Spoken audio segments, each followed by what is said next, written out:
రవి సరిగ్గా లేకపోతే అనేక ఇబ్బందులు కలిగిస్తాడు. తండ్రితో విరోధం కలిగిస్తాడు. ఉద్యోగస్తులకు తరచూ బదిలీలు జరుగుతాయి. వ్యాపారస్తులపై దాడులు జరిగే అవకాశం ఉంటుంది. రాజకీయ నాయకులకు పదవీచ్యుతి అన్నీ ఉన్న అస్థిరతో బాధపడుతూ ఉంటారు. పాండిత్యం ఉన్నప్పటికీ తక్కువగా చూడబడతారు. కుట్రలు, వెన్నుపోటులు, నమ్మక ద్రోహాలకు గురి అవుతారు. వ్యవసాయం ద్వారా నష్టం సరిగ్గా పండకపోవడం జరుగుతుంది.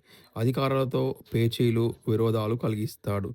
శారీరక, మానసిక, దైవిక శక్తులు సన్నగిల్లేలా చేస్తాడు. రవిగ్రహం ఉషితత్వమునకు కారకుడు. టైఫాయిడ్, మలేరియా జ్వరాలు రవి స్థితి సరిగా లేనప్పుడు వస్తాయి. దీర్ఘకాలిక జీర్ణకోశ సంబంధ వ్యాధులు రవి కారణంగా కలుగుతాయి. కళ్ళ కలకలు, కళ్ళలో పువ్వులు, కంటి కరుపులు, కంటిలో కండ పెరుగుట, మెల్లకన్ను, కళ్ళలో ఎట్టిజీరలు మొదలగు కళ్ళ జబ్బులకు కూడా రవి కారకుడు. గుండె సంబంధిత సర్వవ్యాధులకు ఈయనే మూల కారణము. రవి శనితో కలిసి ఉంటే బీపీ కలిగిస్తాడు. రవి గురునితో కలిసి ఉంటే హై బీపీ కల్పిస్తాడు. కుజబుధులతో కలిసి స్థితి బాగాలేకపోతే మెదడువాపు, పిచ్చి, ఉన్మాదము, మెదడులో గడ్డలు లేదా క్యాన్సర్లు, పక్షవాతము, మాట పడిపోవడం వంటి వ్యాధులు కలిగిస్తాడు.